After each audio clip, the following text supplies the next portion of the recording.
I think everybody is familiar with or has heard of Dr. Seuss. He is one of the most famous authors, and all of his books and movies that have been made from his books are extremely popular, such as Cat in the Hat or The Grinch and Green Eggs and Ham or Sam I Am. I'm not sure what it's called. What a lot of people don't know is that Dr. Seuss has a very racist history, of a very racist past before he became big and famous. Throughout the 1920s to the 1940s, during World War II, Theodore Seuss Gizzle, I'm not really sure how to say his last name, but he was involved in political cartoons, and he also did advertising, and a lot of his work was targeted against black people, Japanese people, Arab people.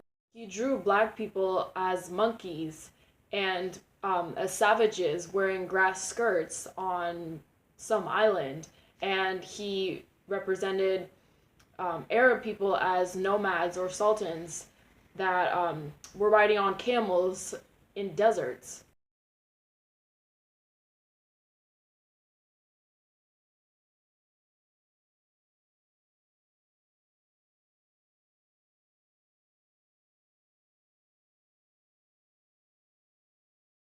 Also created propaganda during World War II against Japanese people that were citizens of America, and he drew them to be terrorists that were bucktooth and squinty eyed.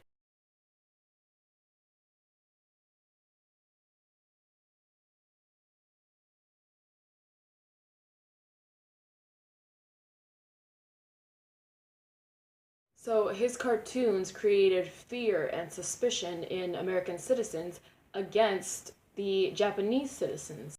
During the war, he defended his anti Japanese view, and he said, "Right now, when the Japs are planting their hatchets in our skulls, it seems like a hell of a time for us to smile and warble brothers. It is a rather flabby battle cry. If we want to win, we've got to kill Japs, whether it depresses John Haynes Holmes or not. We can get palsy-walsy afterward with those that are left." Later in his career, he expressed remorse and regret for the things that he had said against Japanese people, his racist views, and the racist cartoons that he had made. And he tried to, I guess, make up for what he did by creating some anti racism cartoons. I read this article about a young Asian brother and sister who went to elementary school in Southern California, and their elementary school was having this Dr. Seuss week that was in conjunction with Read Across America Day. Because their parents taught them about the truth about Dr. Seuss's racist past, they knew about how Dr. Seuss was racist and he was against Japanese people and all people that weren't white, basically, and the children wanted to tell their classmates about the truth about Dr. Seuss, so they made these flyers that showed the racist cartoons, and they told the facts about things that he had said, things that his views on people. And when they got to class to hand out the flyers, the teacher made them stop before they could even hand out all of the flyers. The students were getting upset. They were telling on them to the teacher. They confiscated the flyers, and they wouldn't let them hand the flyers out to the classmates. To the point where the principal got involved in the situation, and then when they got home, their teacher sent an email to the kids' parents, and the email read, "Hello, Mr. and Mrs. Wong. This morning, Rocket came to school with a stack of flyers to hand out regarding Dr. Seuss. While he is absolutely entitled to his own thoughts and opinions, school is not the appropriate place for him to hand these flyers out. I am going to send these home with him today after school. I do applaud his civic mindedness."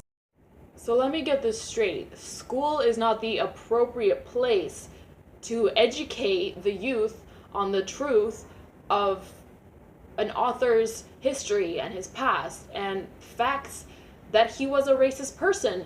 You want to spend a week talking about this one Dr. Seuss, this one author, but not once do you want to actually educate the youth on who he was and what his views were, and that they were against some of the very people in that class. You only want to focus on the good things that he did or the acceptable things that he did, but you want to brush aside his whole past and his whole career that affected a lot of people, a lot of Japanese people, very negatively. So Mr. Wong replied to the teacher's email with a longer reply, but I'm only going to read a portion of it.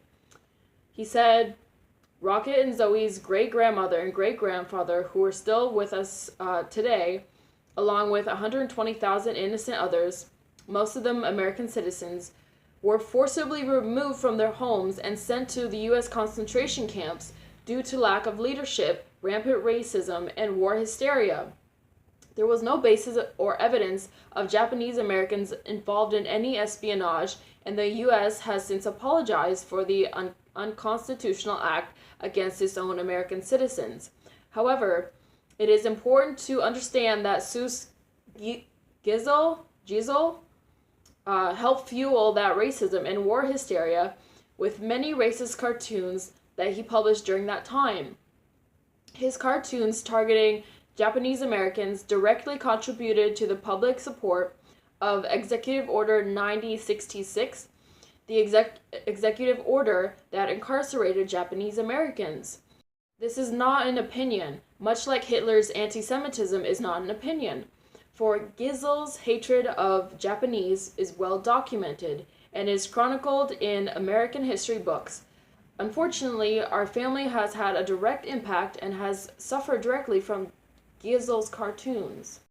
They could have used this as an opportunity. The teacher and the school could have used the flyers to educate the youth and the students at that school, talking about racism and creating a discussion around racism and what Seuss did and his mistakes and why they were wrong, the effects of racism, what it does to people and groups of people, why people are racist. They could have created a discussion around this topic to educate the people to learn from Seuss's mistakes so that they aren't like that. They don't grow up thinking that racism is okay, but instead they just shot down the whole idea before the poor boy could even hand out the most of the flyers.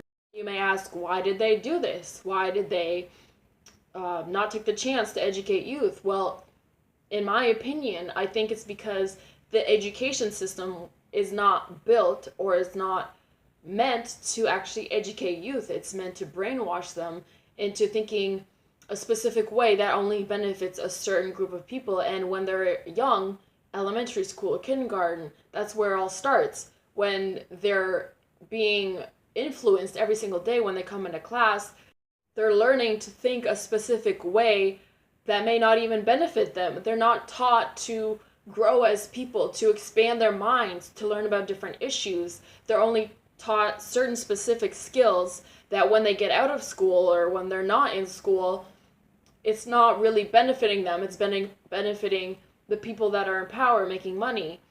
And something that I noticed when I was in school, and that I've heard from other people from their school experiences, is that they're not taught about white people's mistakes and errors throughout history.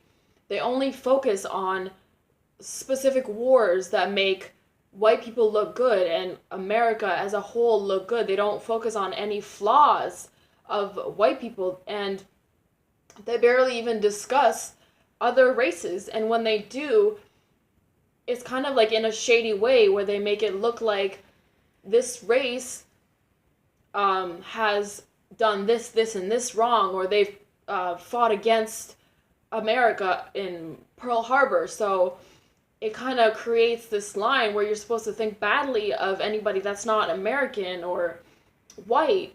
And it really makes me angry and frustrated because they're putting into place the system at such a young age for these kids where they're not taught to think freely, to think outside the box, to think, to be different, to look at things from a different perspective or to question things. They're not being taught to think, wait, this isn't quite right. Like, let me do my own research and look this up. And then when they bring it to their teacher, a different perspective on a certain thing that's being taught, they're reprimanded for it. They're not rewarded for it, which they should be. I wanted to bring this up and kind of get your guys' opinions, if you agree with me, if you don't, what you think about this topic, because I wanted to kind of show that there's a system in place that is very biased for white people and against basically anybody that's not white.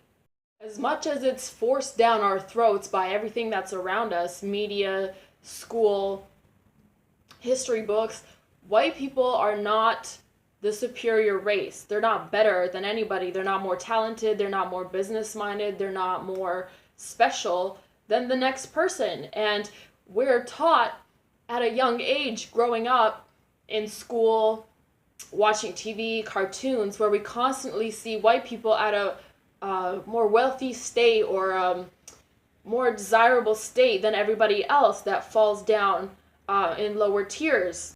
This affects young children who are growing up to become adults. It affects the way that they think about themselves and about the world and how they view and value different people and how they value themselves. They always see rich white people, Bill Gates and Steve Jobs and whoever, all of these rich white people who are making all this money, who are creating all these things, and in their history books it's still talking about how all these white people won the wars, they're victorious, they did this, this, and this, they did this for other groups of people, they gave opportunities for these people, and it subconsciously implants in their minds the idea that white people are superior because everybody focuses on the good things and like the medals they've won and all of the positive attributes of white people, but nobody wants to talk about the negative things that people who are white have done and mistakes that they have made. So I know it was intentional what the teacher did in trying to stop the little boy, I think his name was Rocket, from handing out the flyers. It's intentional that they don't want to focus on the negative impacts white people have made on society, on each other, on themselves. And I would really love to hear your opinion on this, so please leave a comment and let me know, and thank you for watching.